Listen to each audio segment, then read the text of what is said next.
Warm good afternoon, everyone. I'm Suman Silwal, and I'll be moderating today's session on Nepal's foreign policy, emerging trends and patterns. Before we start the session, I would like to establish some ground rules. All the panelists must make the initial remarks within 8 minutes. Since it's an academic discussion, the panelists do not have to bother themselves with protocol precedents.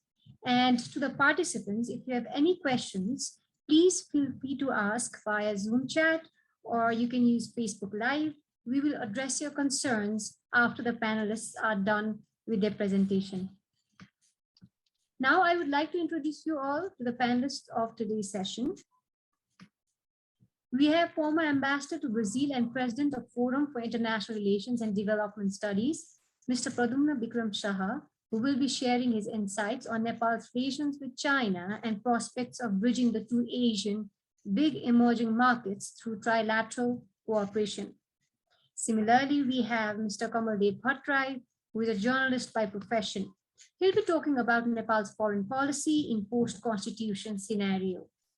Likewise, we have Mr. Gaurab Thapa, president of Nepal Forum of International Relations Studies. He will be shedding some light on Nepal's foreign policy, emerging trends and patterns. Furthermore, we have Ms. Akansha Shah, who is an independent researcher. She'll be presenting her views on Nepal's engagement with India and China after 2015. And finally, we have Mr. G.P. Acharya, alumni of Tribhuvan University and a teacher by profession. He'll be talking about tech diplomacy in Nepal, navigating democratic and rational technological future. So I would like to provide the entire platform to Mr. P.V. Shah for his presentation.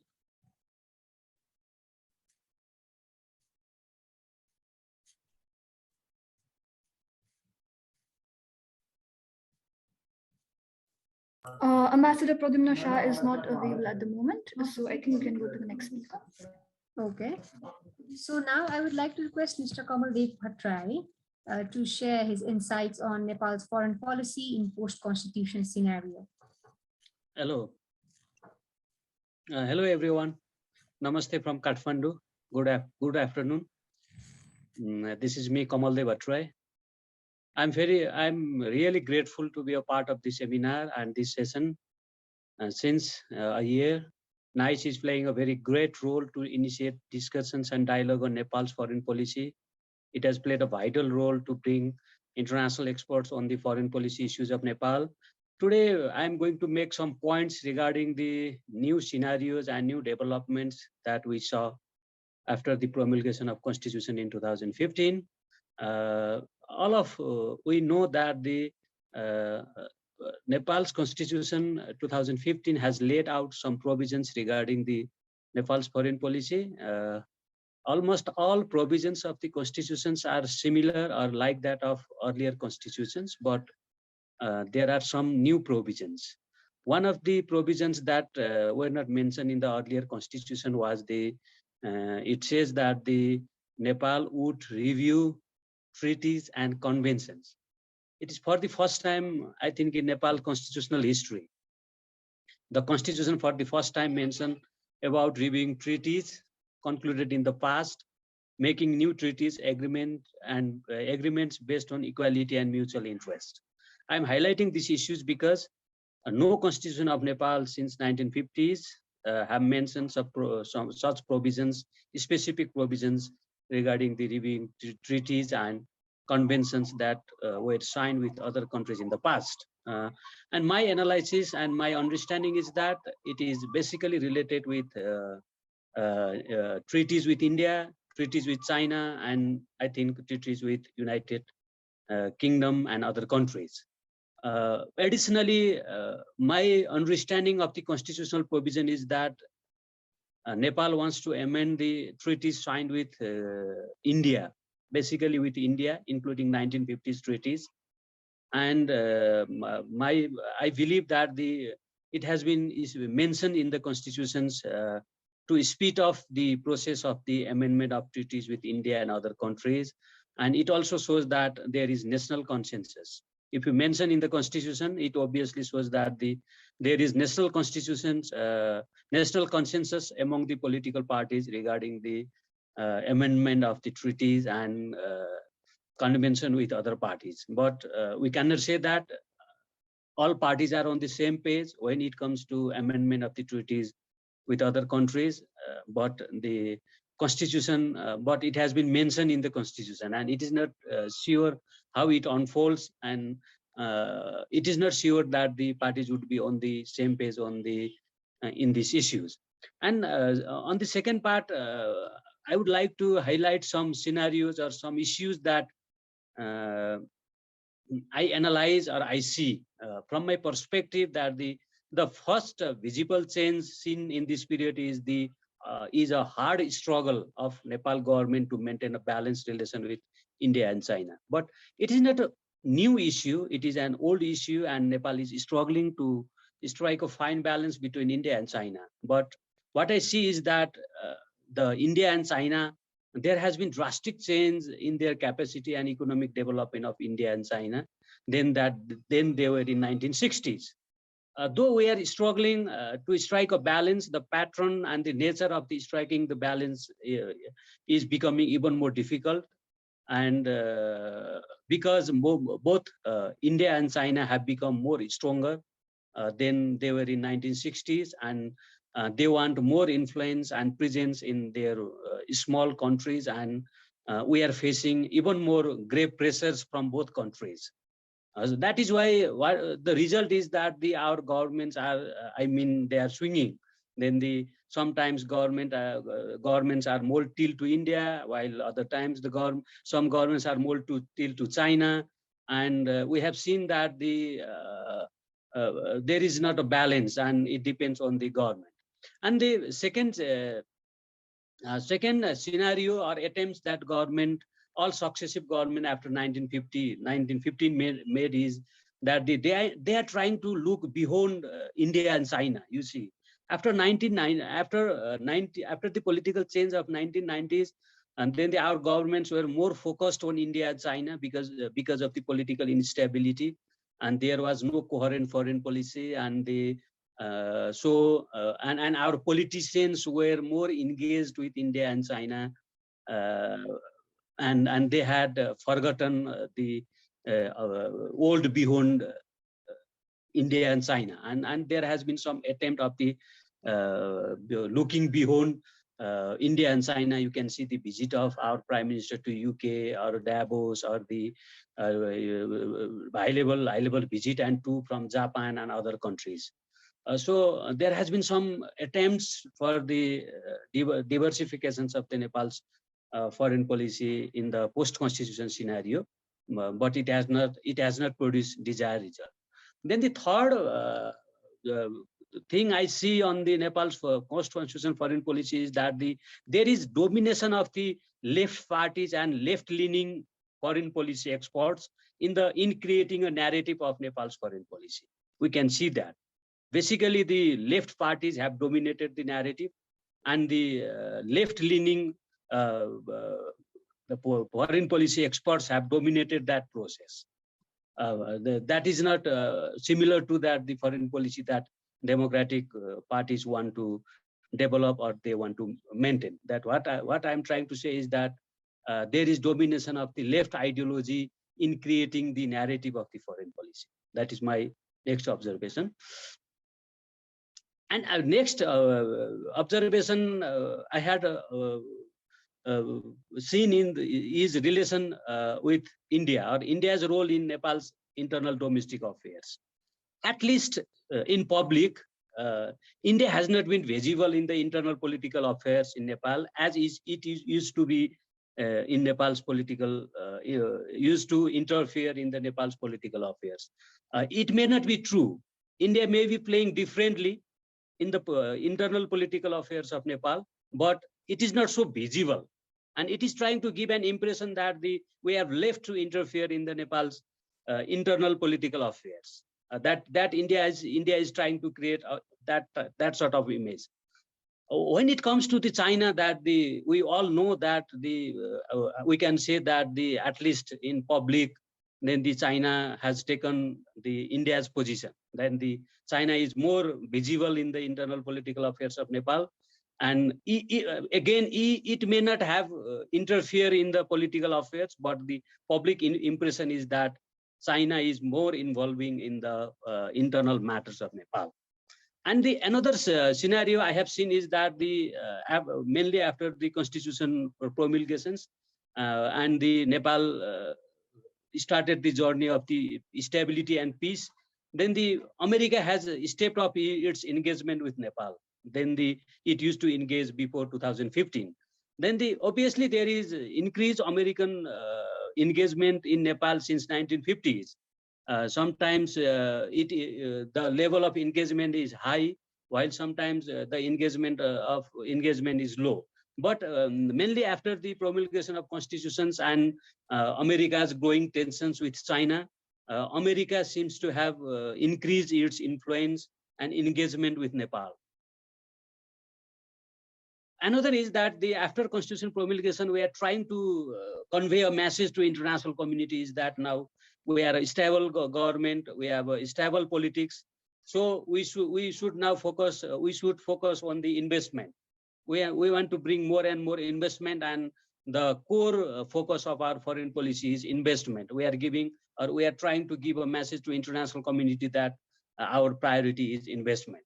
And the another point I see is that the both India and China are trying to speed up the connectivity project with Nepal.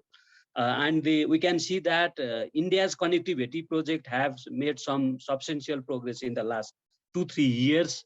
And I think it is a visible progress that we can see in the post-constitution period. And China is also stepping up the connectivity project. And not only India and China, we can see that in Nepal and in the South Asia, other extra-regional forces are also trying to come up with connectivity project with South Asian countries, including Nepal.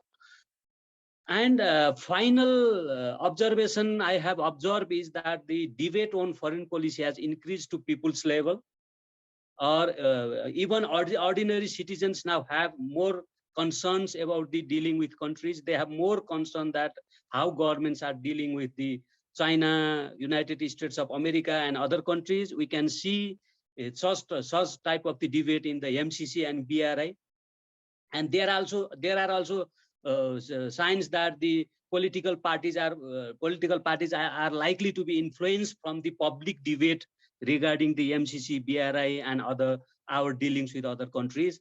And I can call it, there is more public scrutiny on the functioning of the Nepal's foreign policy in the over the past few years. These are the points that I have pointed out. I think that these are some changes we are witnessing in the post-constitution period. Thank you very much. Thank you so much, sir. You have not only shed light on what are the changes that the new constitution has brought, but also about a general perspective of how the general people perceive foreign relations now, how the public scrutiny has increased. Thank you so much. Now, I would like to request Mr. Gaurab Shumsher Thapa to take the platform to share his insights on Nepal's foreign policy, emerging trends and patterns. Thank you, sir, for providing me this opportunity. First, I would like to take this opportunity to thank Nice Nepal for allowing me to shed some light on emerging trends, Nepal's foreign policy, emerging trends and patterns. So on this subject, I would like to base my analysis on based on 3 levels of analysis. So to speculate or to divulge on the emerging trends and patterns of Nepal foreign policy. First, through the level of the system, that is the international environment, international system. And second, through the state level of analysis, that is considering it through the national politics or the domestic politics of Nepal. And thirdly, through the individual level of analysis, that is through the individual leaders, how they perceive or how they plan to, or how they have conducted in that way.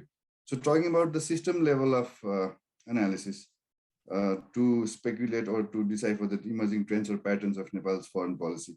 So geopolitics has always been one of the most prominent factors in Nepal's foreign policy. And Nepal's geostrategic location has always demanded that Nepal's role and it has highlighted Nepal's role in this region, and particularly among India and China.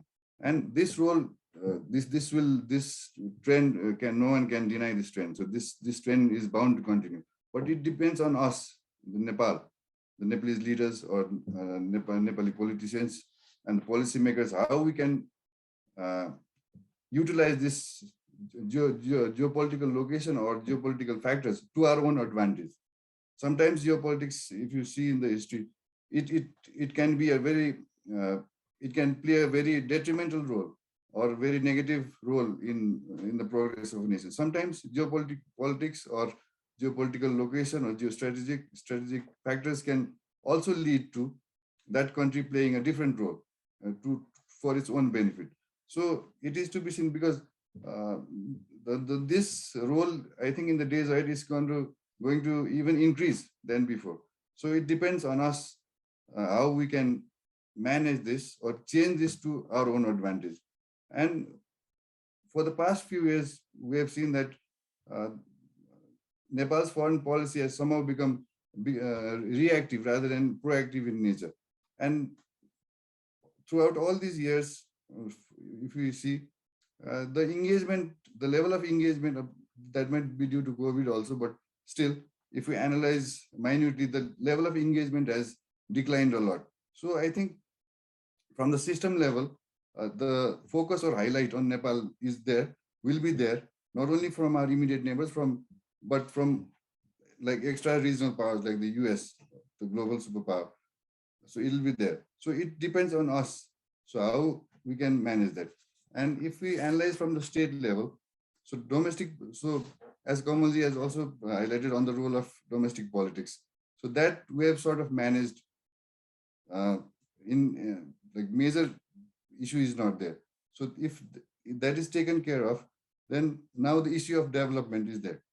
So I think in the days ahead, Nepal's foreign policy should incorporate the issue of dependence and development. So on the one hand, we have the issue of dependence, like asymmetric dependence on India is there.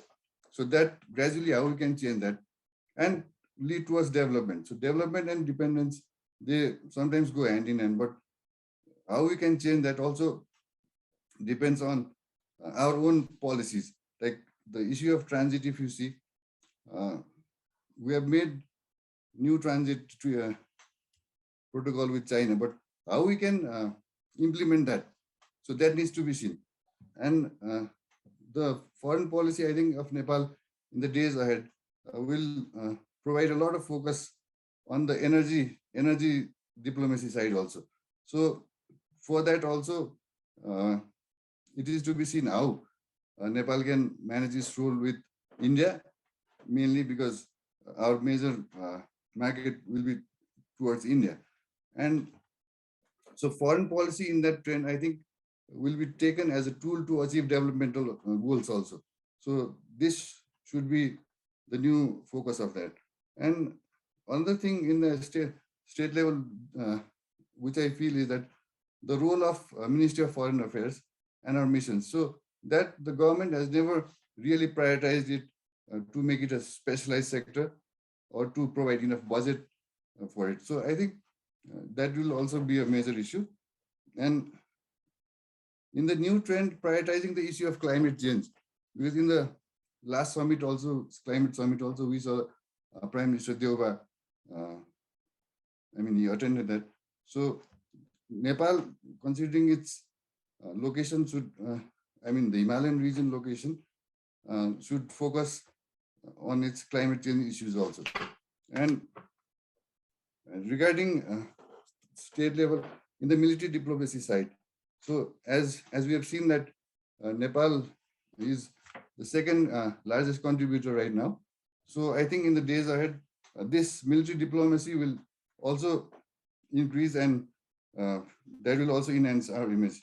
So, and another factor in the foreign policy which I see coming up very prominently would be the issue of radioactive materials, that policy regarding that. So it will, I think, because in Mustang, we've found radioactive material, uranium. So the major interest, powerful countries will be interested in exploiting that or exploring that. So our foreign policy, the trend, I think, which we will see is that they'll be interested in such radioactive compounds. So our foreign policy should be directed towards how we can, secure our national interests by keeping our interests at the forefront. And in the coming days, in the next decade, Nepal has lobbied to become a member of the UN, a non-permanent member of the UN Security Council. So it is to be seen how Nepal can lobby for that. So that sort of trend will also be seen in the days ahead, I think. And in the individual level of analysis, the style of leadership or statesmanship of leaders, that plays a very important role. And role of leaders is critical to conduct the foreign policy in formulation, in implementation. And I feel that our leaders have not been able to generate that sort of, or create that sort of rapport with world leaders, or even leaders from neighboring countries, India, China, or even beyond that. So that style of leadership, or the leaders, or their policies, or their vision is very critical. So in that sense, I think that sort of image, if we see in our neighboring country, India, like how Prime Minister Modi has created a sort of euphoria. So our leaders have sort of lacked that vision in the past decade or so. But if we see earlier times like King Mahendra or King Birendra, or even Prime Minister Girija Prasad Koirala, they are some sort of they were sort of towering personalities who could create rapport with world leaders also. So in that sense, that level of authority or creativity or proactive approach is needed. So in that sense, I think in the days ahead, as seen from the system level of analysis, geopolitical factors will always be there. So it's for Nepal to manage all these things and to its own advantage. And from the state level, the domestic politics, so far it's been stable for some time, but you never know. But if we keep that in our own hands, and foreign policy's focus should be a united one, and not through like every party should not focus on their own sort of foreign policy. So if that can be maintained, and if leaders can maintain their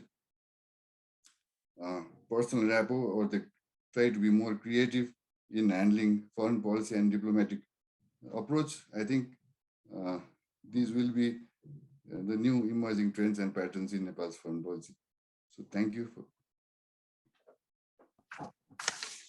Thank you so much, sir. You brought the concept of green energy and how to protect the radioactive materials that are present in the country, and also how could our leaders, build that rapport with the leaders of other countries, and how could they build that euphoria in the coming days. Thank you so much for shedding light on these issues. Now, I would like to request Ms. Akansha Shah to speak on Nepal's engagement with India and China after 2015.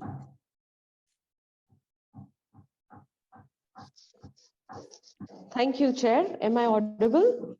Yes, you are. Okay. I'd like to thank Dr. Pramod Jaiswal and the NICE team for organizing this fantastic event and giving us this platform. The chair has set some ground rules, but as journalists, we are, I think, quite used to breaking them. So I might take one more minute from that 8-minute designated to us, but we will try and do it as quickly as possible. A lot of things have been spoken by Kamal and Gaurab, and I think the basic trends have already been highlighted. So what I'm going to do is probably just look a little back on the evolution of the foreign policy and what has come to be, especially since 2015, why 2015 has been an important turning point for our domestic politics, also for the foreign policy of the country, and look at general trends and possible areas that Nepal would be looking at international engagements regionally and in multilateral forums. So I was listening to the previous two speakers. So I think, the overall international relations or the international polity that we have seen, it seems to emerge from the fact that the superpowers, the world powers, set the rules of the game. And then the smaller powers are forced to adjust around those interests. But fortunately for Nepal, this has actually not been the case, because our starting of our foreign policy flow has emerged actually from Prithvinaran Shah's Dibya Upadesh. But there has been certain continuity, but visible changes as well. Like we moved from the beginning of the late 1700s to about early 1800 to equal friendship. It was almost based on a concept of non-alignment. Then we moved on to a complete confrontation with British India. From there on, adopting an isolation policy under the Rana oligarchy, but with special relation with the British. But from the 1950s, this special relation with the British moved on to becoming a special relationship, identifying our interests with the independent India. Then I think in between around mid 1950s, beginning of 60s, there was non-alignment.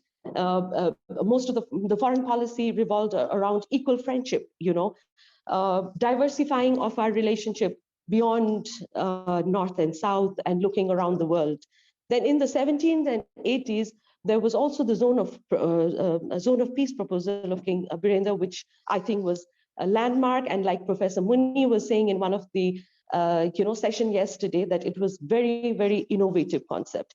And then in the 1990s, we moved on to follow the equidistance or equiproximity concept, also balancing, counterbalancing between the two giant neighbors. And then the democratic transition and the changes in 2005 brought in this fantastic concept of Nepal being a transit country, a bridge country, and a land-linked country, which gave foreign policy a new kind of a dimension. But specifically from 2015 onwards, I think Nepal's foreign policy has been more interest-based, issue-based. And in that context, what Gaurab said right now was very, very interesting. He has also already talked about the larger trends. So what is the significant incidents in 2005? So basically, I take 2015 as an important year, because there was the devastating earthquake, immediately followed by an unofficial blockade from India based on Nepal's internal matter, and then deterioration of Nepal's relationship with India during the time of adoption of constitution. Now, the constitution itself gave some path-breaking articles, which Kamal has already highlighted, which was also a very, very important thing. But 2015 was important because post-2015, we have seen China coming in as a major player in not only Nepal's development, but also in Nepal's domestic politics. That coinciding with Chinese President Xi Jinping's visit, a president of a major power like China coming into Nepal itself was a very significant event for us. But then there was many agreements. We took leaps in our relation with China. And not only the other agreements, we even talked about extradition treaty with China, completely keeping in mind the Tibet factor in our relationship. Then Nepal also signed the BRI in 2017. So it completely looked that, we were moving closer to China at the cost of our relationship with India. And relationship with India, as you all know, came to its lowest point after the map row. The Kalapani Lipulek Limpiadhara map row, and after Nepal's parliament adopted a new map, it completely nose dipped. And right now, Nepal-India relationship is probably at a very coiled up stage. I keep using this. It is so coiled up that irrespective of 4-5 visits from India, and probably we will be looking at more visits from Nepal to India, we are making efforts, but we have not been able to really come out of that coil as of now. So these, where we are in terms of Nepal's relationship with its 2 immediate neighbors, which has been very dominant in our foreign policy, it is very clearly observed and seen that country is moving closer to China. Our relationship with China looks more pragmatic, practical, and because of the BRI initiatives, we seem to be in complete negotiation with China. But at the same time, our relationship with India is probably not at its best.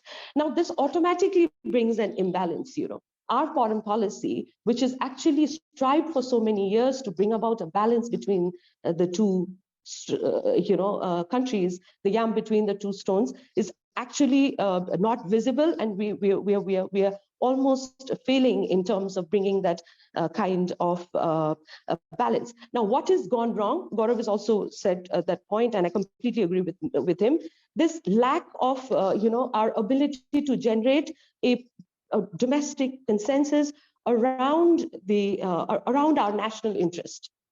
Now, once we cannot do that, it obviously has visible impact in our conduct of foreign policy vis-a-vis immediate neighbors, and also outside of, outside the neighborhood.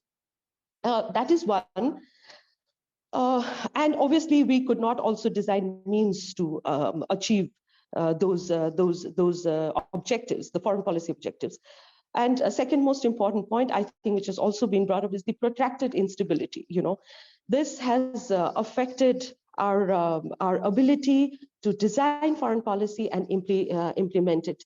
And the domestic scenario and foreign policy is influenced by conflicting interest of, firstly, between the palace political party and the factions within the political parties during the 80s and 90s, during the twin pillar time.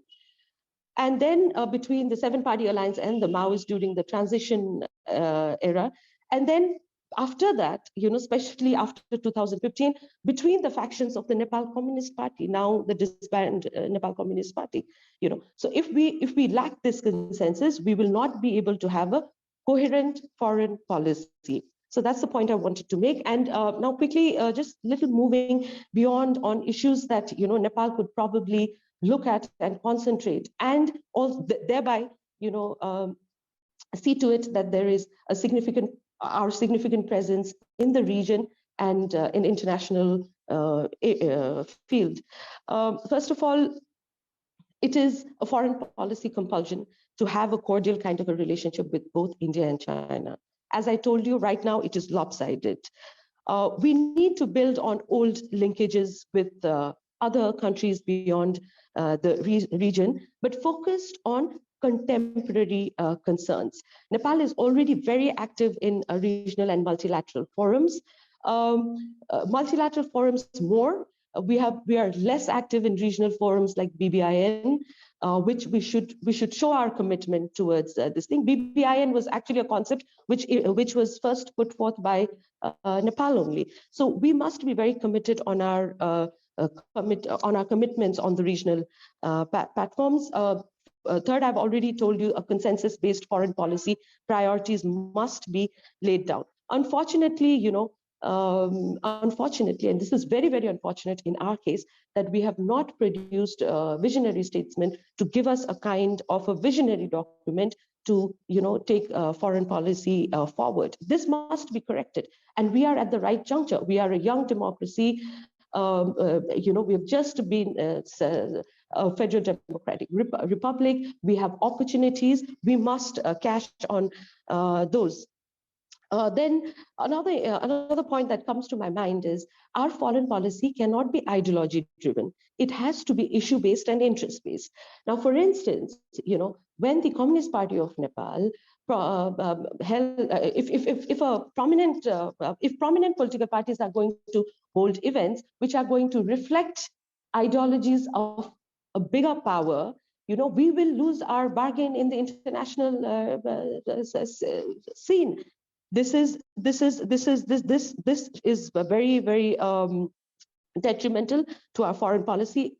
It should not be ideology based, but it should be issue based, like Gaurav had pointed out some issues. Now, what are these issues? He has highlighted few. I'll just probably talk about one or two more. Besides the climate change, Nepal can take very proactive role in terms of environment and conservation issues. We have taken such initiatives.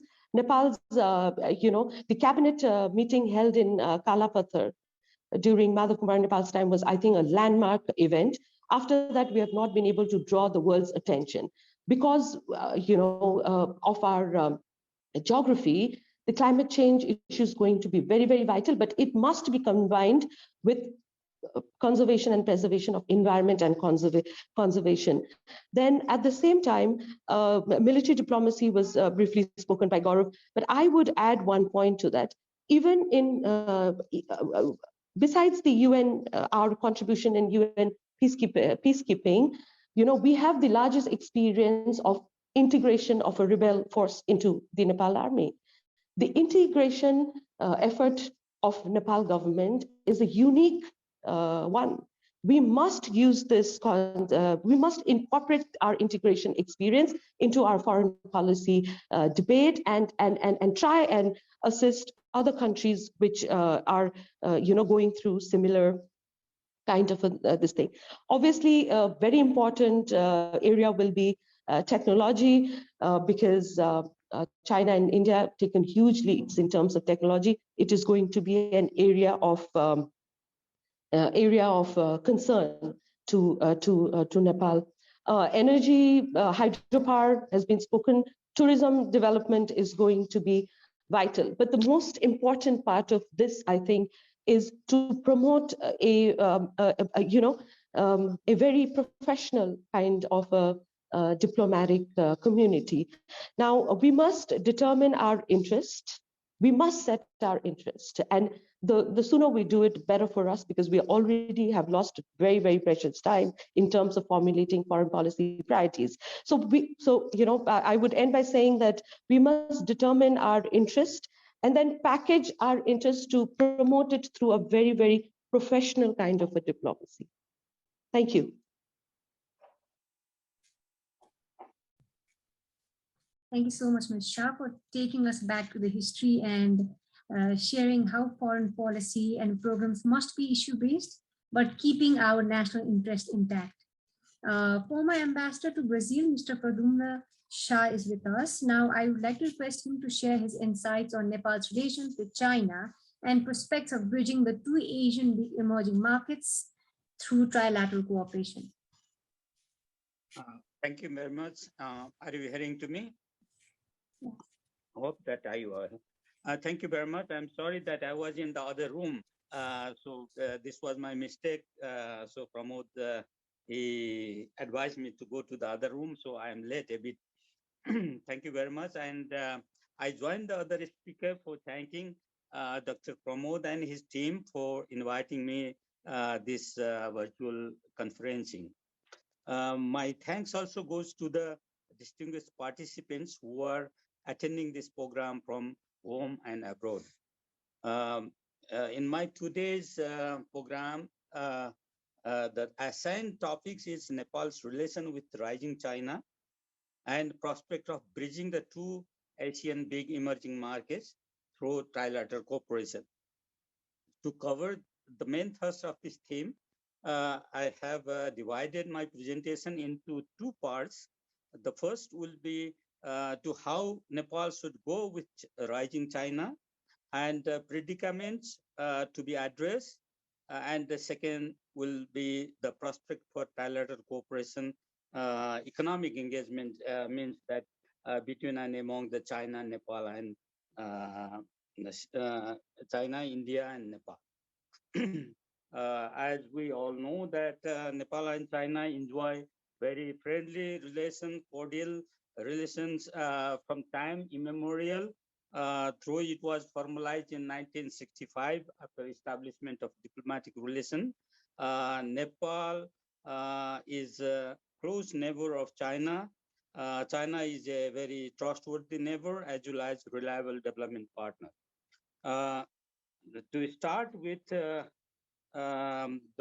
second phase of Nepal-China relation, I count that the visit of President of Nepal in March 2019 and the same year in October, President of China, Xi Jinping, visited Nepal after 23 years, are the game changer in Nepal-China relation. The both sides have agreed to elevate their relation to a strategic partnership, which the Chinese president pronounced during his visit. And also he said that he will try to make Nepal as a landlocked country from a landlocked one. So these are the two elements which gives a new thought to go with the rising China. As we know that the BRI is with us in 2017, we have signed a BRI MOU on BRI cooperation, which undoubtedly benefit many countries in the region, and eventually Nepal also will benefit out of it from the innovation, productivity, and advancement of China. Given the prospect for the financial integration, the policy coordination between the two countries, BRI is an instrument for Nepal to get access to the global value chain. What I see like that, and among the project, earlier it was advised for the 32 project, but they have selected 9 projects, which are 4 for the roads and the 2 hydroelectricity plants, 1 cross-border railways, which is a bunch, which is a talk of the town that from Kerun rail is coming to Kathmandu. The third one is the technical institute, that is Madan Bhandari Institute, I think. So these are the 9 identified projects that on under consideration of BRI flagship. But you know, there is no much progress so far. We have seen that the feasibility study of the train from Kerun to Kathmandu, which is about 72 kilometers, and cost is expected about more than $3 billion, is the preliminary survey study report is completed in 2018. Survey is completed up to from Kathmandu to Pokhara and Pokhara to Lumbini as well. But not much else has happened, mainly because of the technically and financially difficult project. And moreover, the Chinese side said that because of the political uncertainty in Nepal, they are not doing much about this BRI projects. But however, during this Xi Jinping's visit, China committed that they will spend for the DPR of this project. So what I just want to go to the China has offered the 3 dry ports, which is Lanzhou, Lhasa, and Shigaxe, and 4 sea ports that are Shenzhen, Lianjiang, Jiangling, and Tianjin. Tianjin is the shortest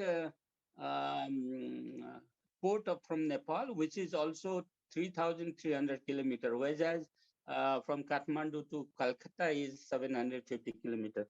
So anyway, this is an option that we have a next. Only we used to use Indian Calcutta port for the access to the sea, but however we have the offer from China as well. We have one more alternative route for the third country trade. However, what I see that to materialize this this offer from China to access to the sea. I think there are so many cross-border points. There are 43 cross-border points in the northern side of Nepal to China, which are identified. However, there are only 6 or 7 out of 6 or 7. 3 are strategic, and 6 or 7 are economic viable. But Rasuagadi and Tatapani, these are the 2 only ports currently they are using. But it's still after the earthquake, Tatapani port is not that much very used, preferred by China. I must say that because of the sensitivity. You know that Tibetan refugee is very sensitive thing for China. So they think that these points are possibly they used by the Tibetan refugees who go to Tibet for some cultural activity. Their divided family are there. So now I want to go with the rise of China, changing global regional dynamics, and Nepal. As we know that the center of gravity of the global economy is shifting towards Asia, where China has a lead role to play. China has made unprecedented progress through socio-economic transformation in the last 70 years after formation of People's Republic of China. But the challenge is now posed by China's rise have led powerful countries to adopt overarching approach to ensure rule-based order that is we call it in the Pacific region where this Quad country as well as American has shown greater interest, and it is also called a flashpoint for the clashes between the 2 powers. So this is what the regional dynamics play. Being situated between the, China and India, however, the Nepal's position is the importance of Nepal is raised in a greater way and greater concern. The reason why the global powers, including America, has more interest in Nepal comparatively in the past years. This has, in tandem, raised some opportunities for Nepal, but the challenges for Nepal as well.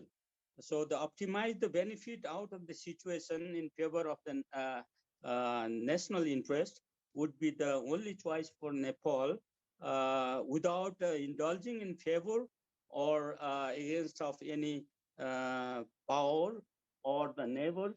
I mean the neighbors India and China, and also the power I mean for USA. Because the sensitivities lie there. So we have to, Nepal has to play a very calculated diplomacy to deal with all these 3 powers coming up in Nepal with not antagonizing one and other, or maybe that not in the cost of one and another. So we have to try to please all and get benefit out of all the 3 powers, those who have shown interest in Nepal.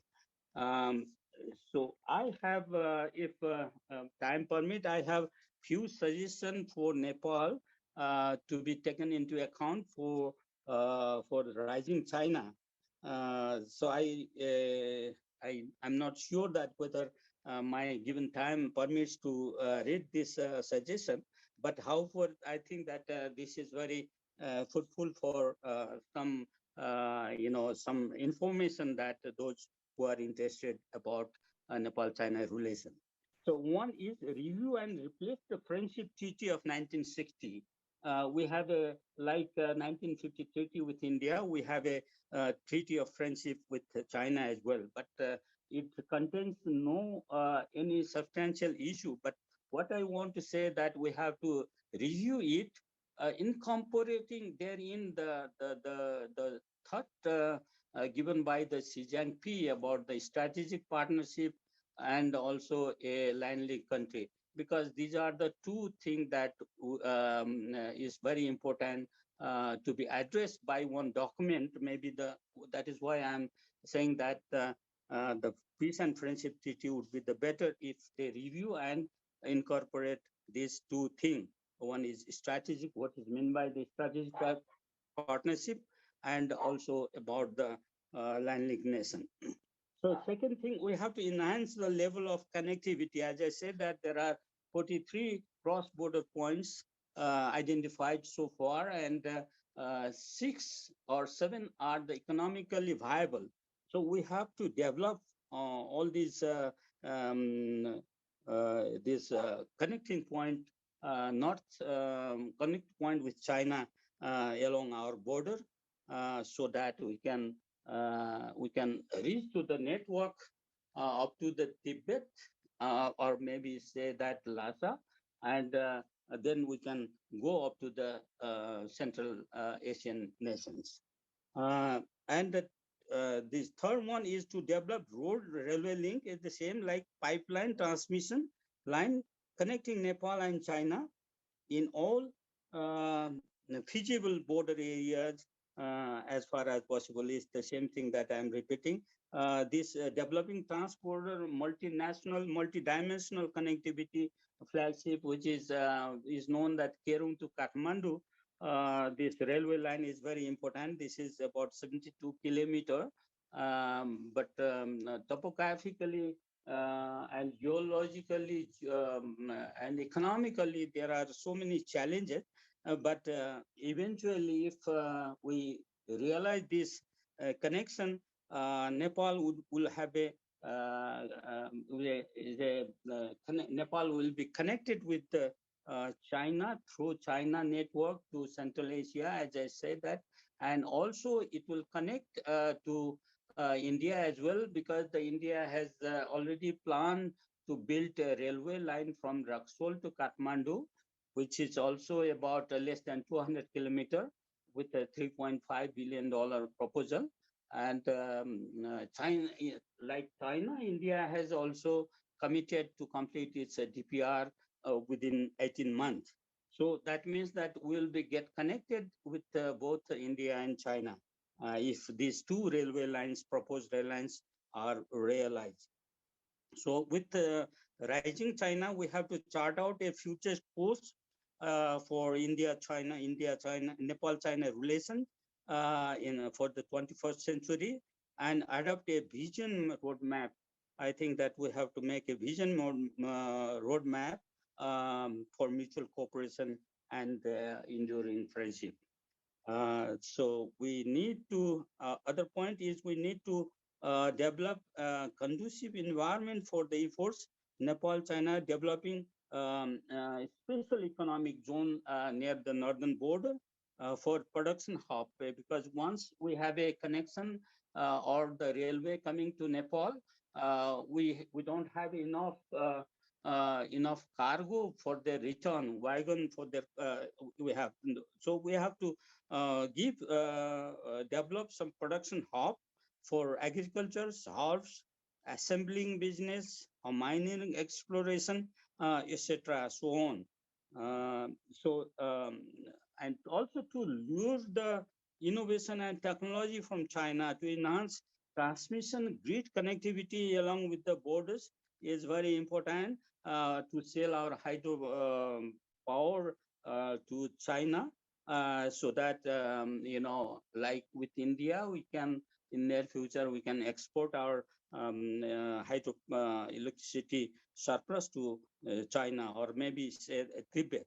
And there is moreover that there is a huge shifting of multinational conglomerates from China to various countries, India, Thailand, Laos, Vietnam, etc. So I think that we have to give some, we have to try to bring some of the multinational companies, those who are shifting from China to other neighboring countries. The labor and land is still cheap comparatively to China and India. And I have one point that which is, I don't know how far it is feasible to explore for Nepalese worker involving in the massive development undertaking in Tibet.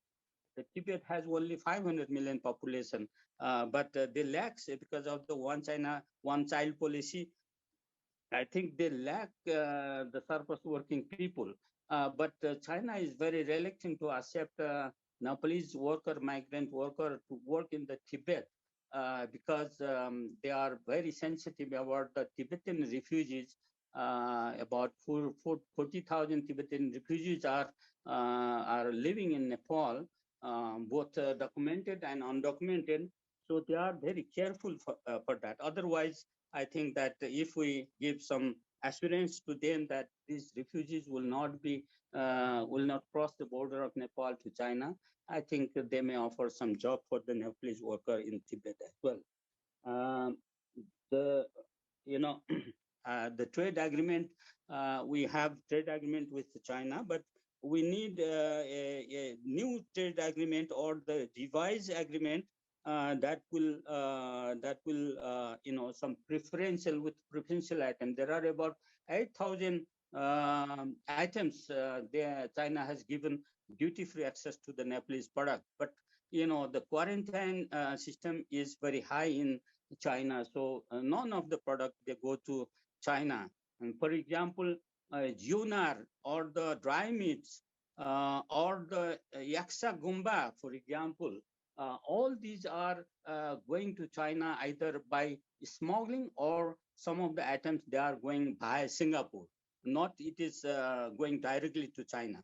So that means there is some barriers between for the trade between Nepal and China. So we have to see that how we can get rid out of these barriers for trading between Nepal and China. Historically, China's relation, China-Nepal relation was flourished in the civilization, or the that the monks from China, Araniko, Bhikhuti, all they have traveled to China. So we have a very strong soft power relation between China and Nepal. We have to do something to develop some monument of these Bhikhuti, Araniko, or the Shefang, or the Chinese monk, those who visited to Lumbini a long time back, to keep this monument as a soft power, so that the pilgrim tourism from China will flourish to Nepal. So I come to the Trilateral Cooperation now. So the second part, I think there are some other thing also. If I go in detail, the time will not be enough for me to assign time. So Trilateral Cooperation is the shifting tendency of the power and development of pivot Asia, and context of situating between India and China. Nepal occupies an extremely strategic and advantageous location.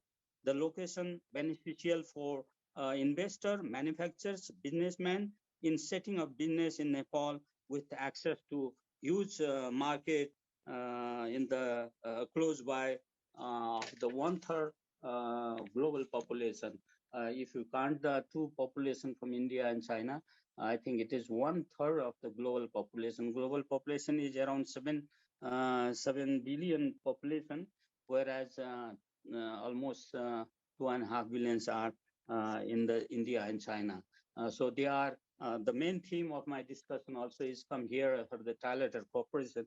So maybe I think that the population, this population are, I think India or China, they don't need to go anywhere if they have a good trade, mercantile between India and China. So that is why I'm exploring that if the trading take place via Nepal, through Trilateral Cooperation, India and China both benefit tremendously because the time and the cost involved for their transit is very high. For example, India's trade this year only is now crossed $100 billion. If we see the 9-month data from now, there are about $90.37 billion in the 9-month time. Is still we are in November, so December is to complete to know the actual data of their trade. So that means that the trade is going beyond $100 billion between India and China, which is the Chinese trade with whole European Union or whole Chinese trade with Brazil and whole Latin America country also is not that $100 billion amount. So in between these two countries, trade is very important. India's worries was actually the balance of payment was very much in favor of China. So this year, if you see that this year, the Chinese export is rose by 42.5%, and they have imported the Chinese products lesser in 21.9% billion. So the export of India is rising to meet their to balance their balance of payment, which was there was a big disparity between balance of payment between China and India. The China was very much high in favor.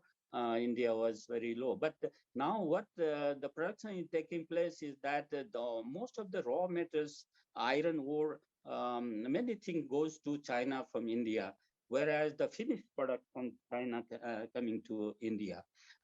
If you see the trade taking place between these two countries, most of the things are coming by marine, by sea corridors.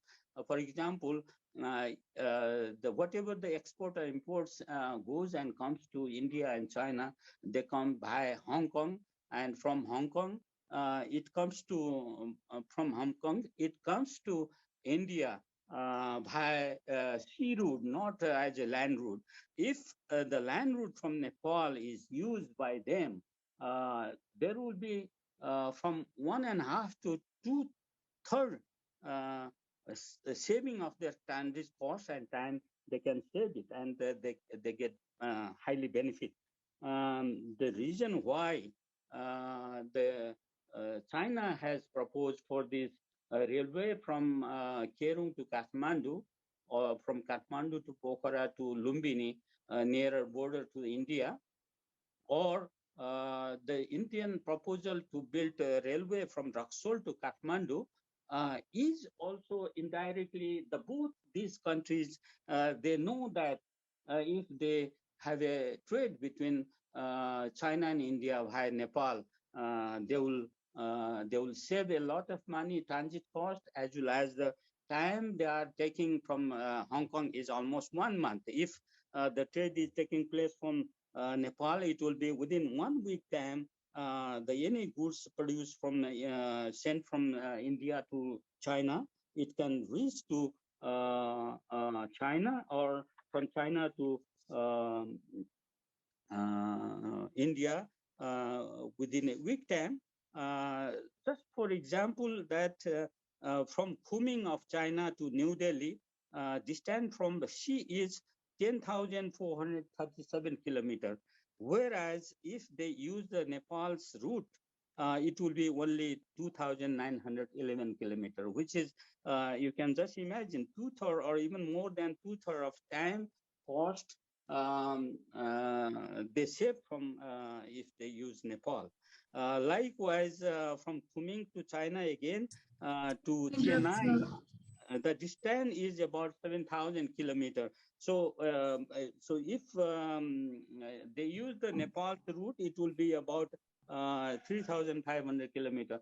So, in that case, also Nepal save, India and China can save a lot from their merchandise, from their trading. So, this is the situation, and with this background in hand, Nepal, I think Nepal has to pronounce that for the Trilateral Cooperation, as the railway from Raksol to Kathmandu and from Shikagse to Kathmandu, or say Kerung to Kathmandu also is reaching in their plan.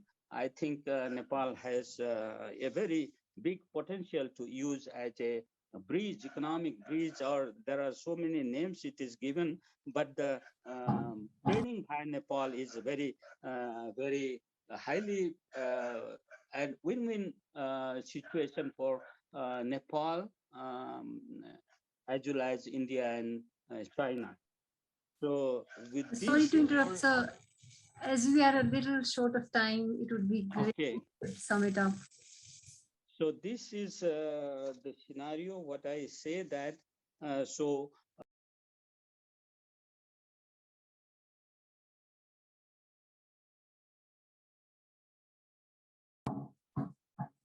So you're not audible. I think you've muted yourself. Okay. Now you can hear me. I think. Yes, sir. You're audible. So if you see in the near past in 2019 and 2018, the relation between India and China was very much improved when Prime Minister Modi and Xi Jinping they met in Wuhan for informal meeting, and later on in 2019 October in Tamil Nadu, Maluyapuram. So at that time, they proposed for 2+1 proposal. That is what they said that they need their training, they need their trade between India and China via Nepal. The concept is already plotted there, but in Nepal, the idea of 2+1 is not better to have rather than equal partnership for the trilateral cooperation between and among Nepal, in between China and India via Nepal. Thank you very much for your timing. Patient for giving me more time. I think that I have crossed your time of limit. And if there is any question comes up, it will be happy to reply if possible. Thank you very much. Definitely, Nepal has to focus on striking a perfect balance and ensuring that it does not antagonize any countries. Thank you so much, sir. Now, I would like to request Mr. G.P. Acharya to share his views on tech diplomacy in Nepal, navigating democratic and rational technological future. Okay, thank you, Chair. Please let me allow some slides.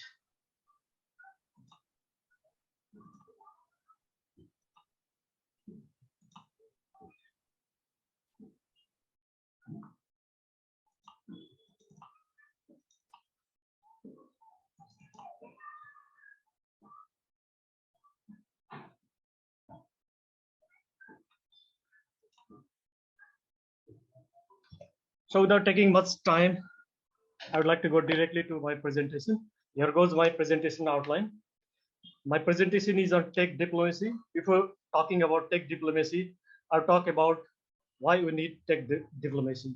Tech diplomacy is particularly needed to address various international and global tech threats, tech concerns, tech and social media concerns.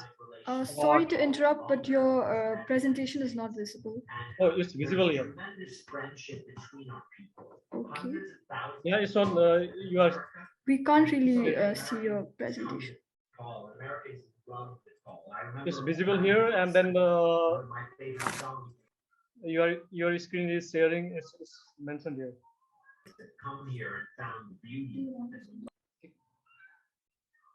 Can you see now? Sir, we are seeing the folder only. Please switch back to the PowerPoint. Then I think we can only see after that. USA, for example, helped lay false roads. Is it okay now? Yes, yes, sir. Is it fine? Is it okay? Okay, thank you. So, beginning from the steam engine technology in the first industrial revolution to the linking of the physical, digital, and biological sphere through artificial intelligence and nanotechnology. Technology particularly has been playing a significant role in advancing global economy, state of affairs, and diplomatic affairs. Technology, particularly information technology, has been playing a dominant role in state of affairs since the 1980s. Since then, countries have been massively using artificial intelligence and technology. Technology has been the cutting edge of economy, while cutting edge technology has been redefining international relations and diplomatic affairs. Technology and foreign policy are mutually related, that is interlinked. Now, if you consider a set of international relations where technology and foreign policy are two elements, here technology is influencing foreign policy and foreign policy is inducing the development of technology. Artificial intelligence and nanotechnology has been a very powerful tool to define states' capability. Countries that are equipped with the cloud of artificial intelligence are more likely to defend national security posture and influence all politics, economy, and diplomacy. Countries have been particularly resourceful countries have been particularly using artificial intelligence and in military and security, particularly in the post 9/11 incident. Since then, AI and foreign policy making are more closely interlinked. Despite of being equipped with advanced technology and abundance of resources and gamut of intelligence, several powerful countries have been witnessing crucial tech threats like cyber tech threats, cyber attacks, and cyber intelligence, the misuse of artificial intelligence, basically data breaching. Disinformation is something like modern day tech propaganda and various transnational threats. The weak use of technology and cyberspace is posing great threats to democracy and economy of the powerful nations as well. For instance, we can take an example of US election hacking in 2016, where US blamed Russia over the hacking of its election. At the same time, in 2018, several international media reported that Cambridge Analytica, a British-based political firm, exploited millions of Facebook data to garner support in that election process. Likewise, Saudi Arabia blamed for Iran for the hacking of Saudi Aramco oil company. Recently, May 2021, the US major fuel pipeline was hit by ransomware attack. The main aim of the attacker was not to create problem in the fuel pipeline, but to own ransomware. Reportedly, the fuel pipeline company paid ransom of $5 million to the attacker. Recently, the BBC and Al Jazeera reported that November 13, 2021, the FBI email server has been hacked.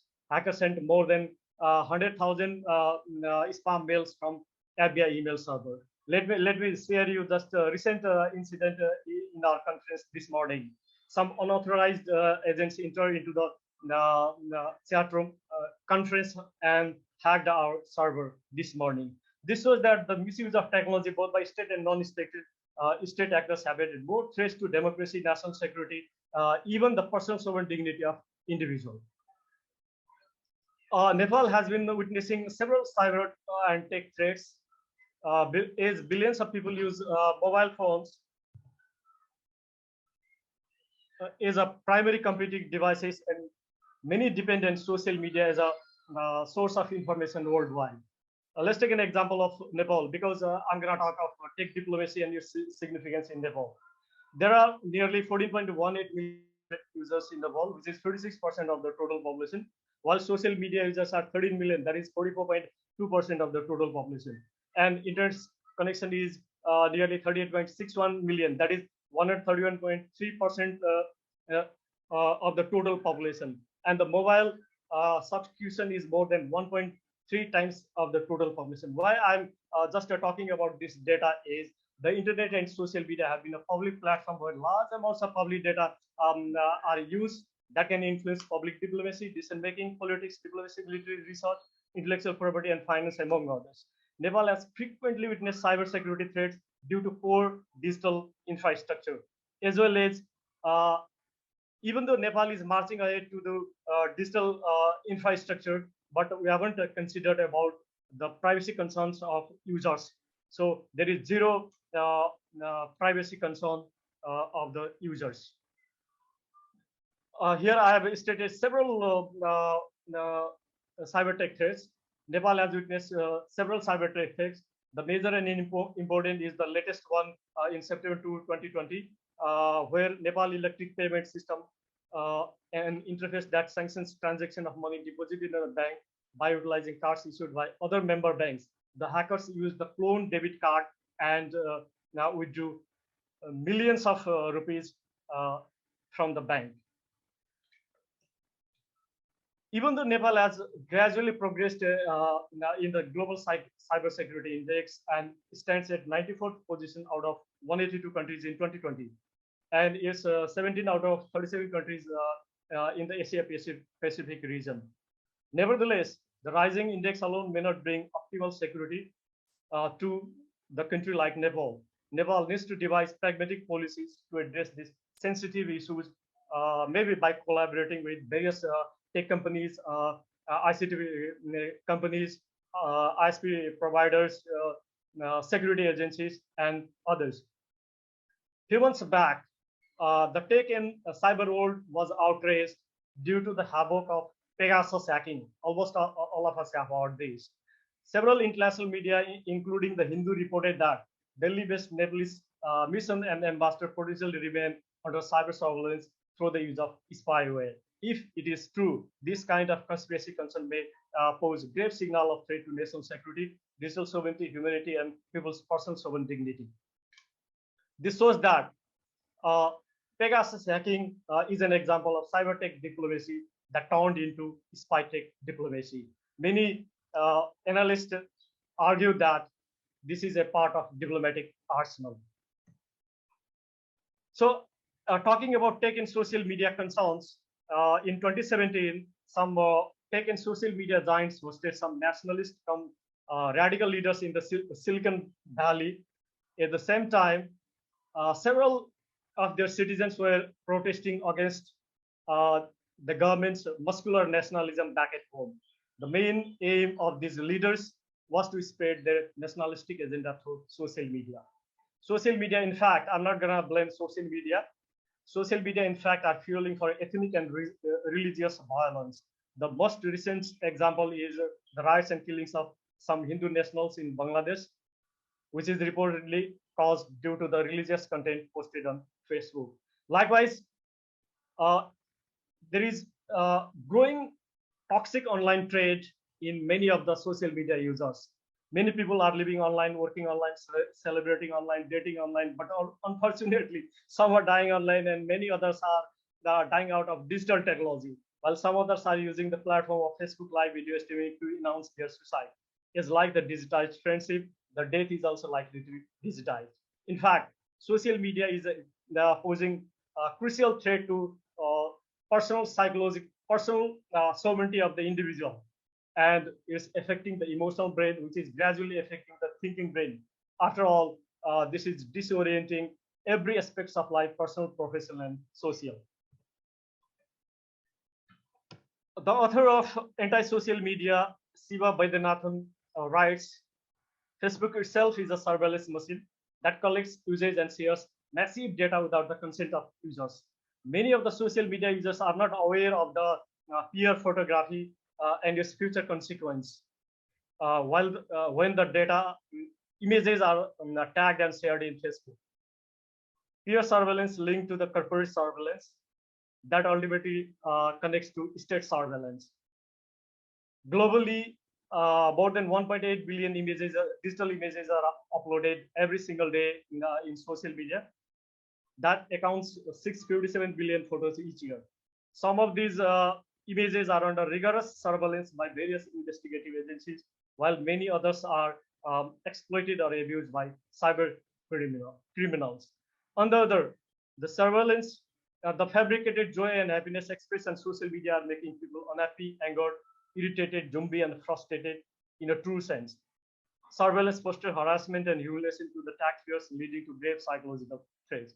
Recently, BBC reported that Google gathered millions of personal information from the iPhone users in the United Kingdom. A few years back, New York Times mentioned that China has installed 200 million surveillance cameras throughout the nation, which is 4 times higher than the US. So, in fact, surveillance devices now are, detecting even the ethnicity of individuals. This kind of physical and psychological surveillance is dictating every personal space of nations and their nationals. Now coming back to the major tech concerns, is technological development supporting and upholding democratic values, human rights, and the integrity of our societal model? Are countries respecting other countries' digital sovereignty? Is the use of artificial intelligence and technology respecting individuals' personal sovereign dignity? The smaller the supercomputers become in size and faster the microprocessors function, the more complex geopolitics and technological warfare is getting. The more states adopt their gamut of intelligence operations, the more therefore is used advanced weaponry.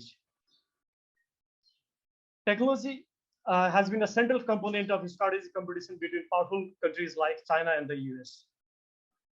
The world is witnessing modern day bipolarity that I would like to call tech bipolarity, that differs from the bipolarity in the past between US and Soviet, which is largely focused on virtual world, space, and technology. For instance, US-China power is balanced or counterbalanced by artificial intelligence and tech supremacy, while US-Iran or US-North Korea confrontations in the past were balanced by the use of missile and AI technology. Excuse me, sir. The tech competition between US and China may open greater opportunity as well as threats to Nepal as well.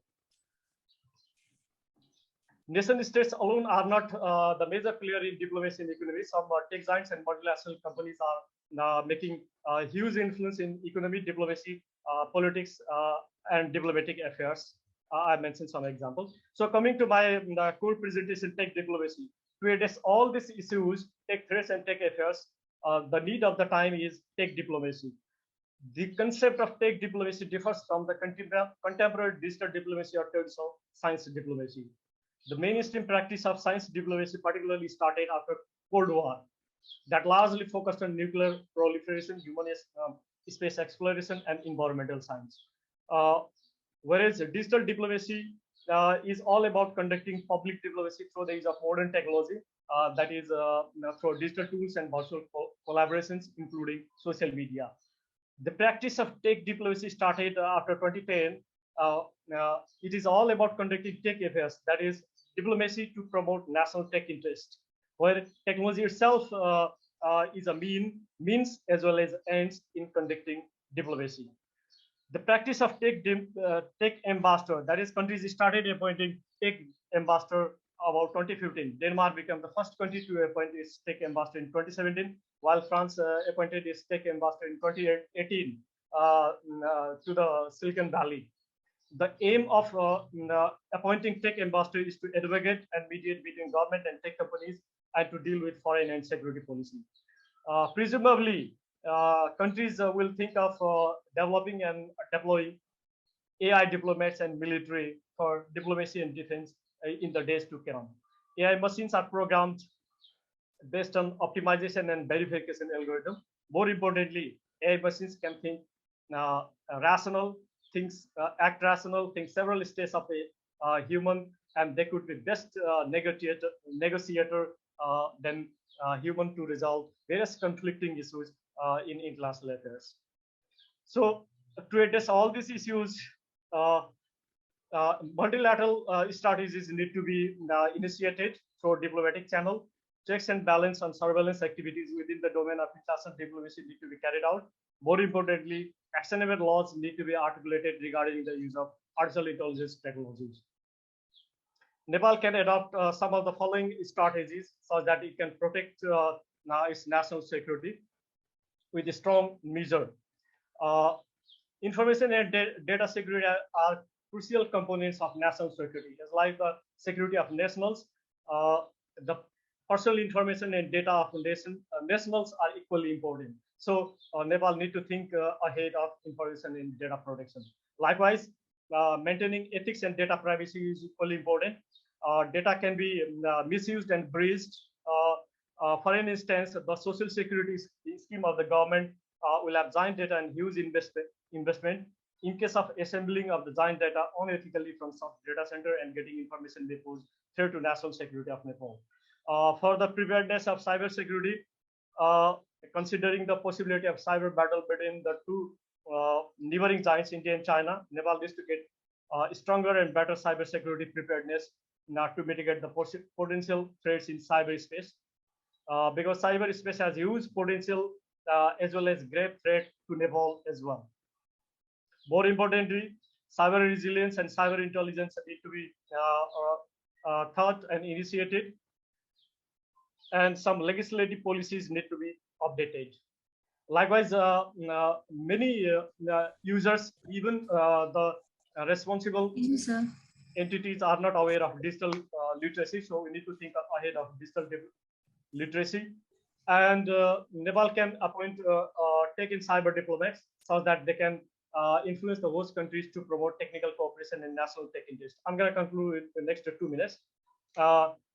Nepal can think ahead of employing AI diplomats in the future so that it can help resolve various conflicting issues, including the border issues between Nepal, India, or Nepal, China. Because AI diplomats, they act ahead of religion or biasness, or they can think rational than human being. So employing AI diplomats would obviously help in resolving various conflicting issues, including border issues. Likewise, emphasizing knowledge economy is equally important. That is knowledge-based economy, digital economy, tech economy, and information economy. Because data analysis and information and data are potential source of economy.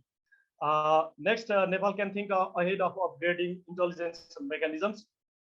It's like Barry Buzan once mentioned that improved communication itself could be an intelligence mechanism. So we need to think ahead of intelligence mechanism.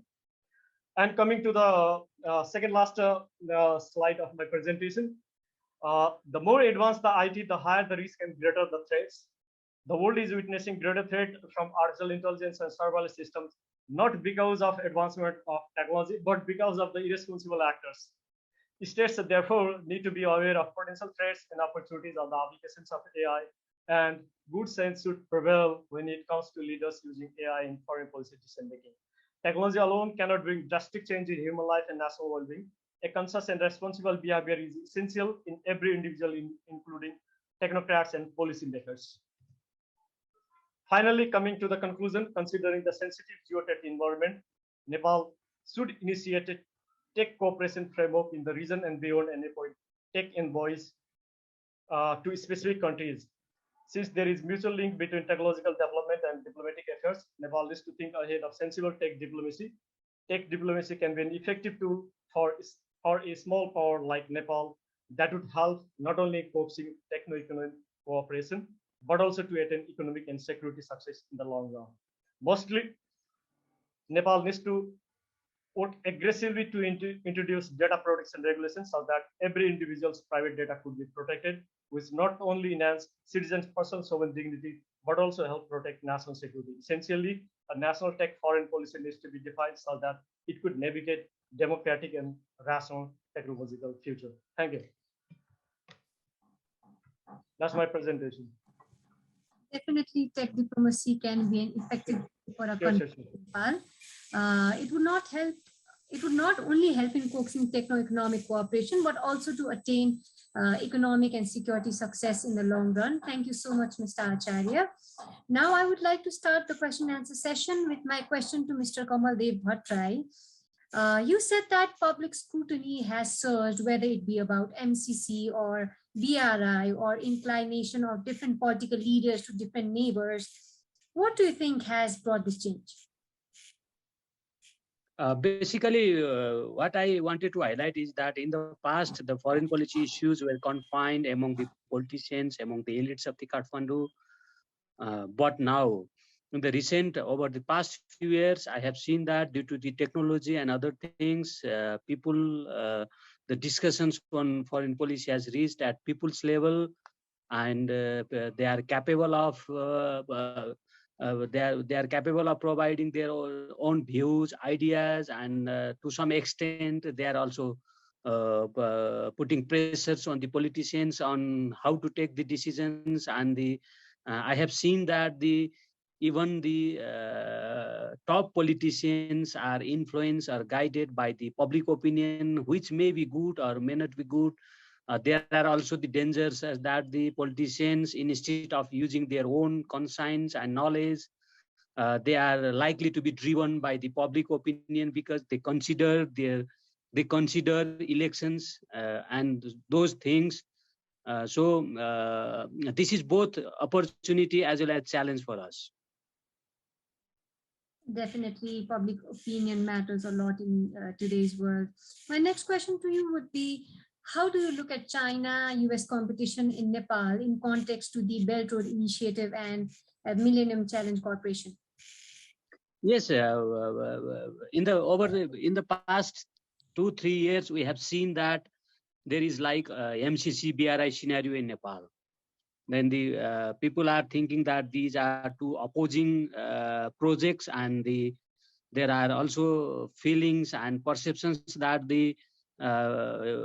mainly the democratic world want that Nepal should not join BRI, or even if Nepal joins BRI, they should be very mindful of the loans and other terms, and there should be discussions on the BRI as well.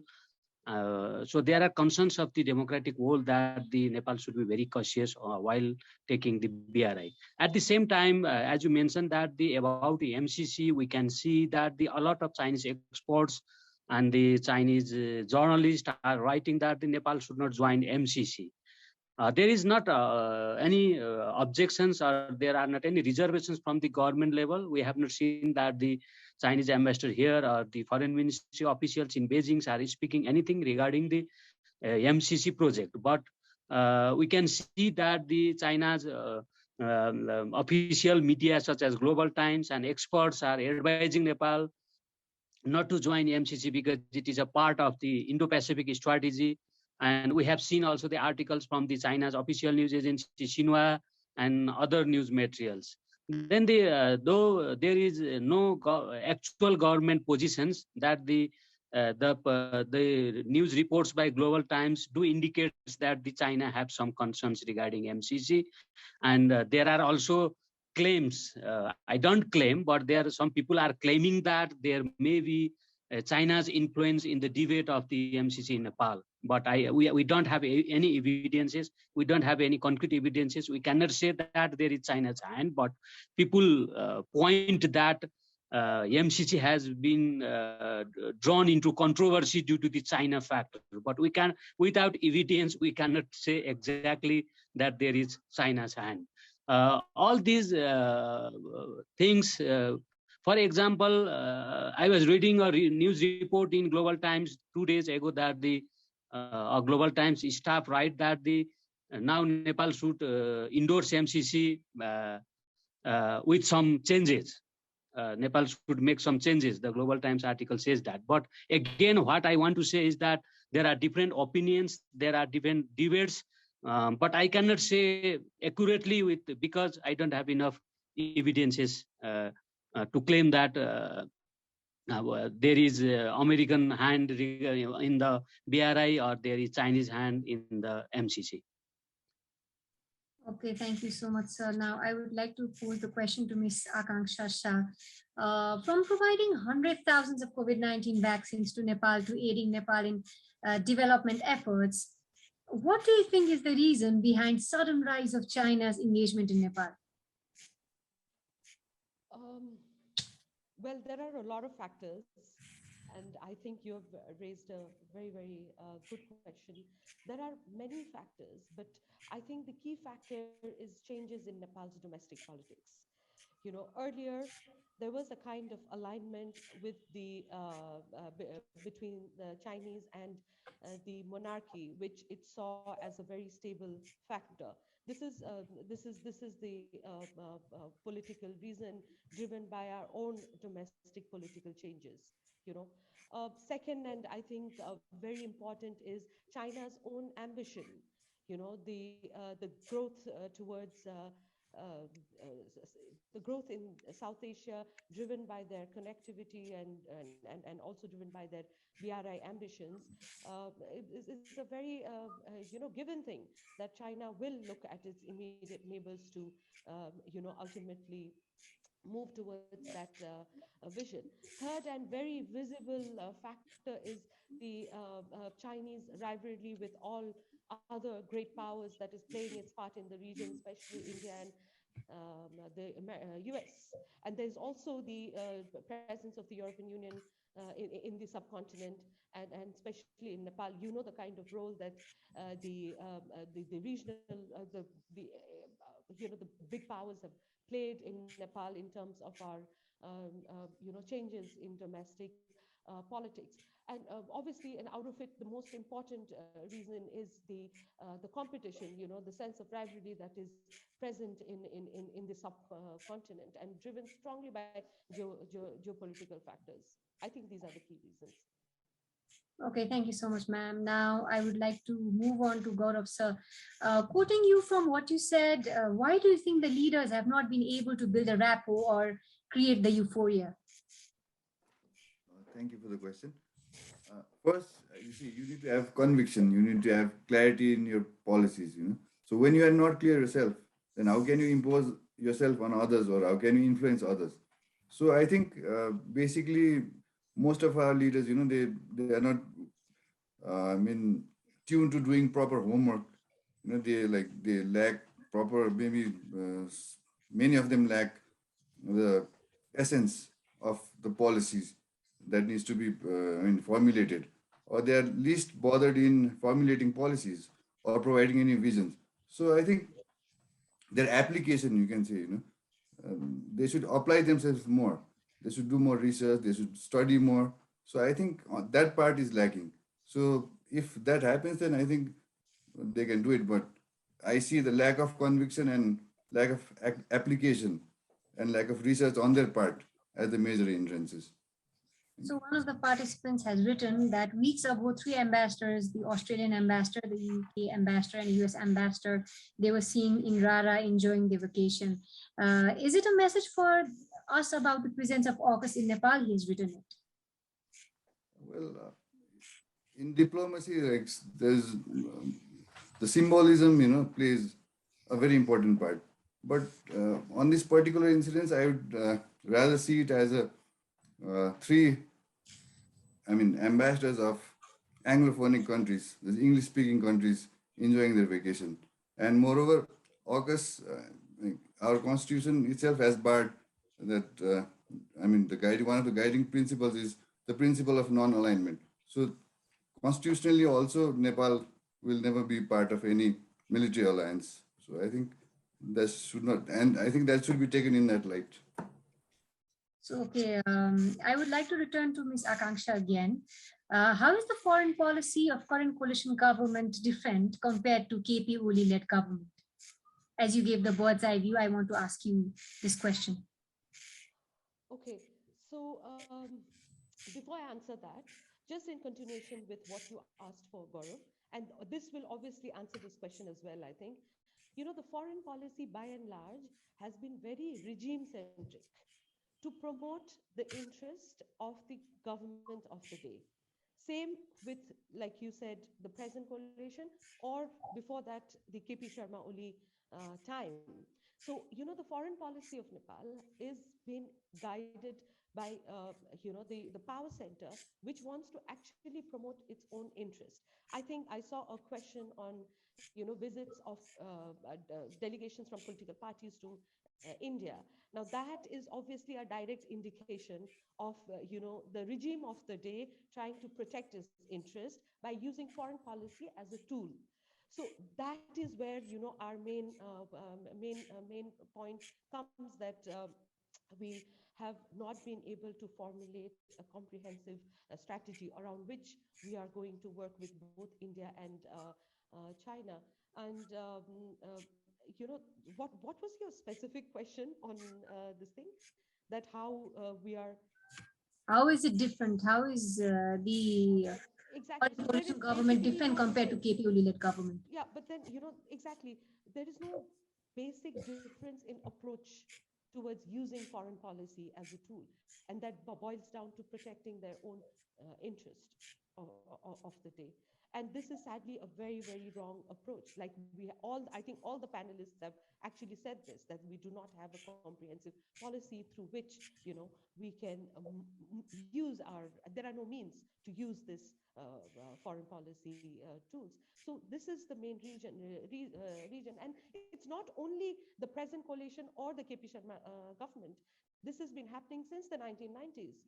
We have been very regime centric when it comes to our dealings with not only India and China, even if you look beyond, with the other players as well. US today, there was a session on Nepal's relationship with Japan. It has been very regime centric.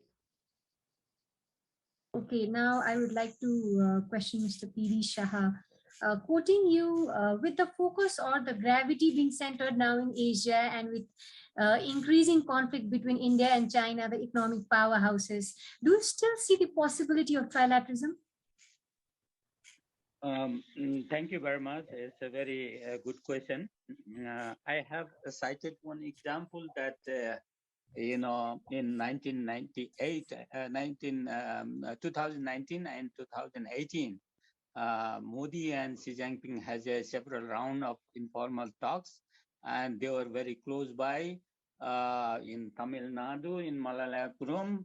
Second round also was held in Wuhan. It was seen that, long time back, though they have fought war in 1962, but they have come together in several occasions. What I want to say that they have reason behind, because in Shanghai Cooperation Corporation, they are together. In BRICS, they are together. In G20, they are together. So they have a common platform. If they have some differences, normally the differences come in the Doklam and the Ladakh border standoff.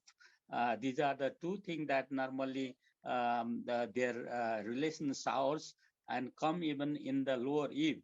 But if you see the platform they are sharing together in the several occasions, for example, when the Ladakh standoff was there, in Moscow, there was a Shanghai Cooperation Council meeting in 2020, sometime in October, I think.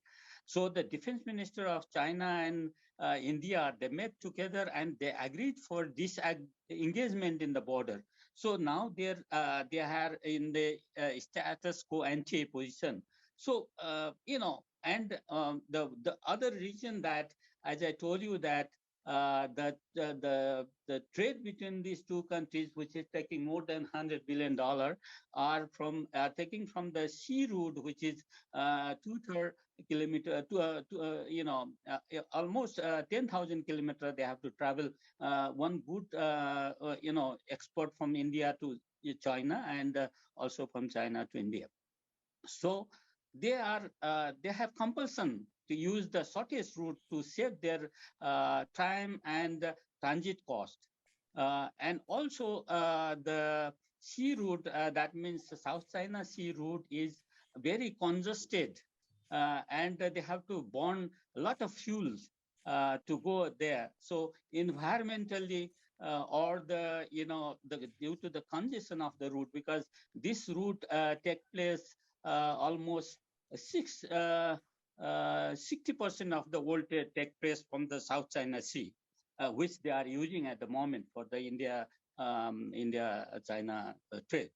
So to listen this, they are bound to do something. As I repeat again, they say that in Malayapuram they have agreed for 2+1 trilateral. This is indication that they want Nepal for the trilateral cooperation. So I think to save the economy, what India and China, they have competition as well as complementary to each other for trading. And South Asia is the biggest emerging market.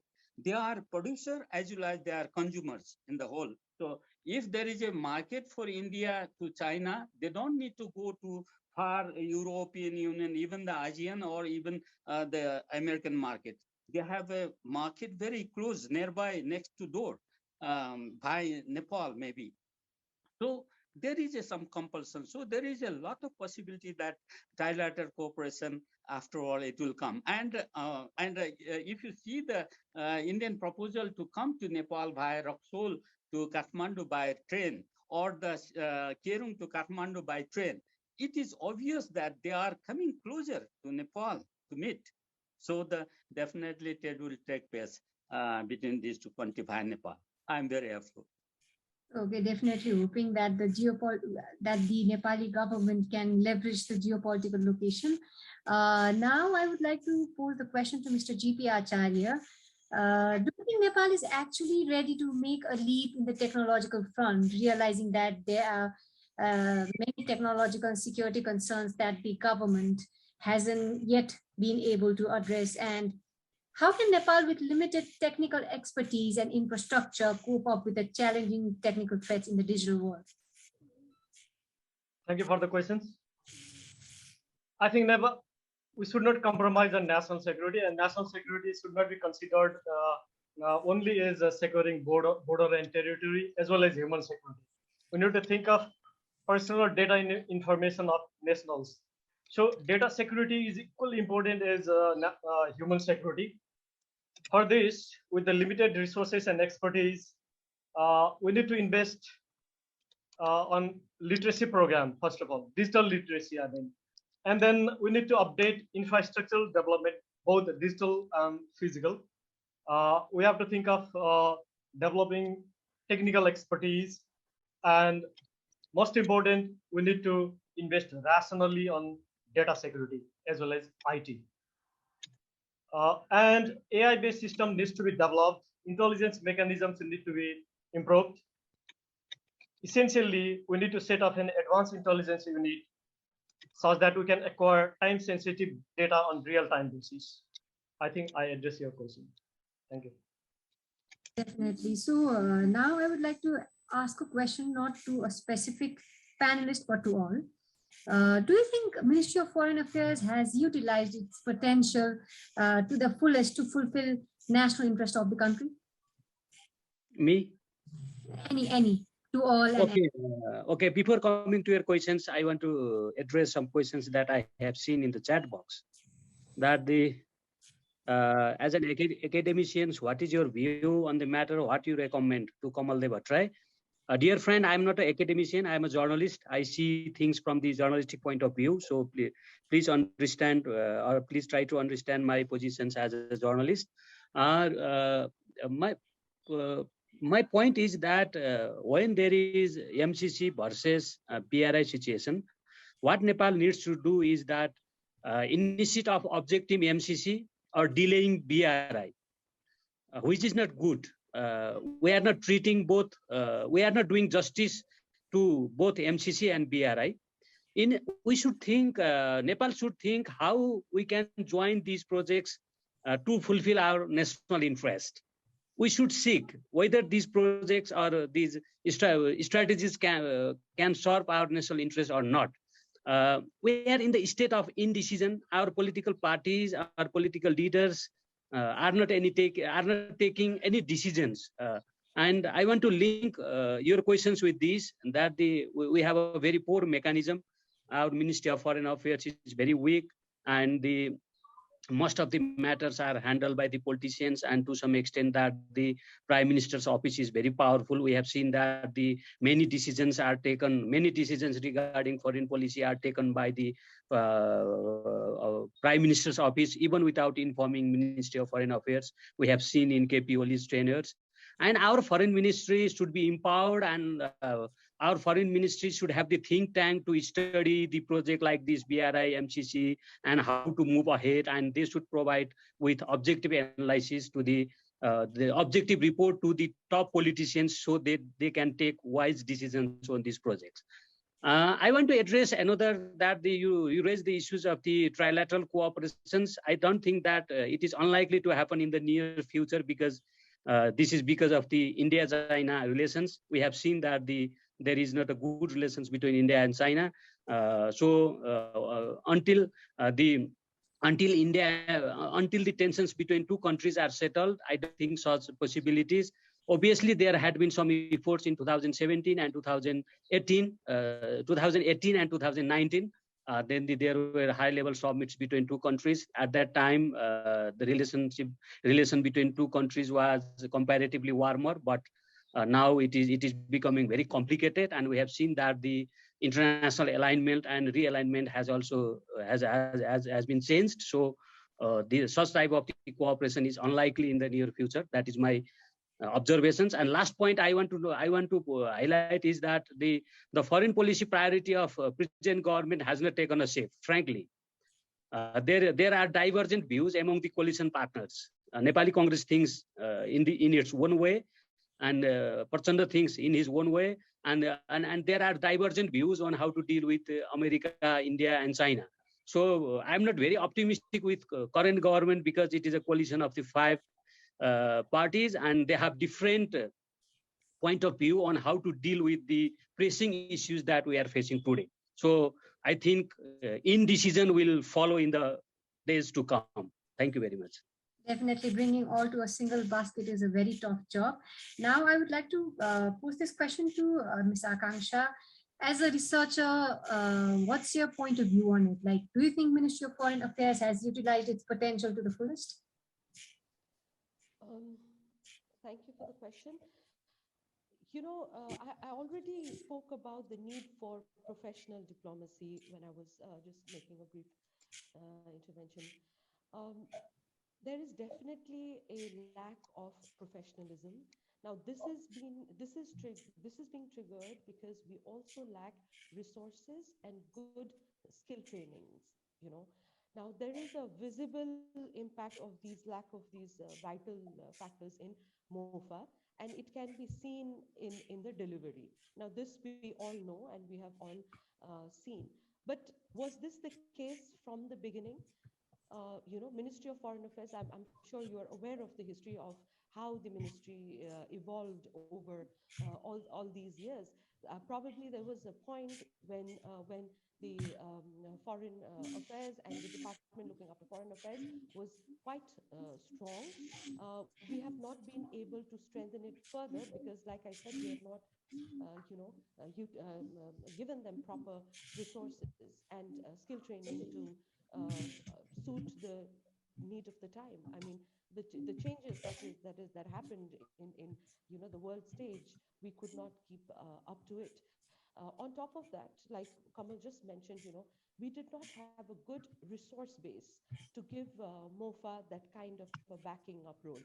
We do have an institution called the Institute of Foreign Affairs, but is the institute, really working up to its mark as as a center for academic excellence, as a center to promote research? So lack of research is another point why probably MOFA has not been able to utilize its full potential.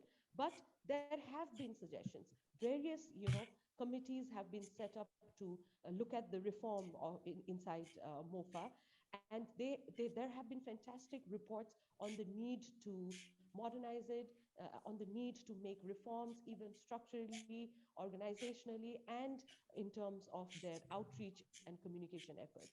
So MOFA has the potential. I think we do have brilliant manpower in MOFA. It just has to be, we need to create environment for them to use this potential to the fullest.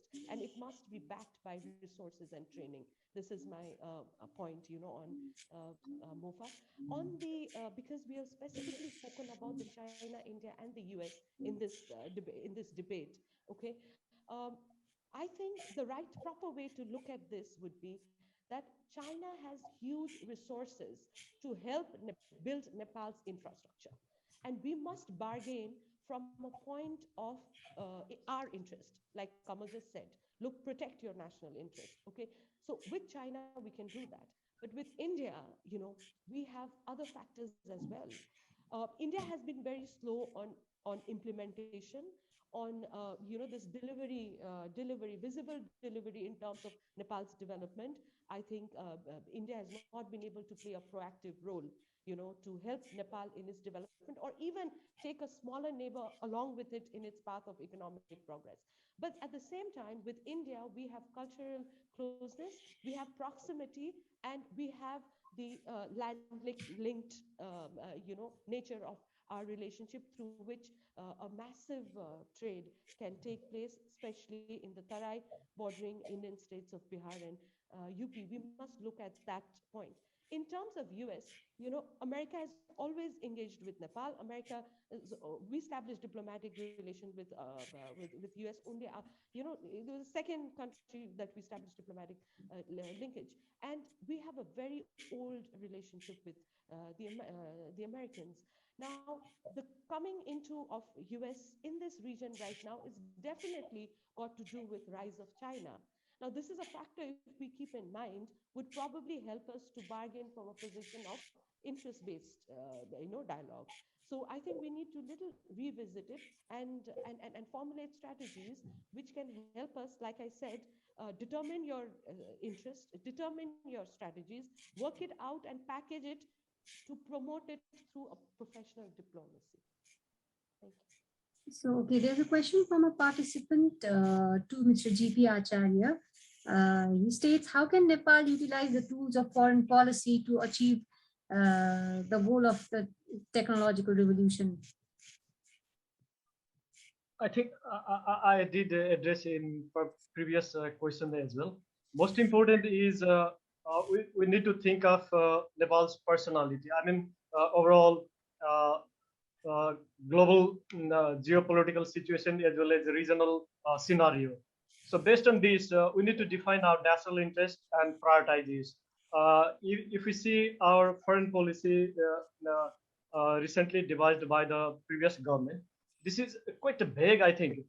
We need to prioritize the national interest and need to focus on most emerging trends, like technology is emerging trend. So if somebody breaches our data, then I've already discussed about this, right? So breaching of data is equally important as posing threat to national security or maybe threat to human security.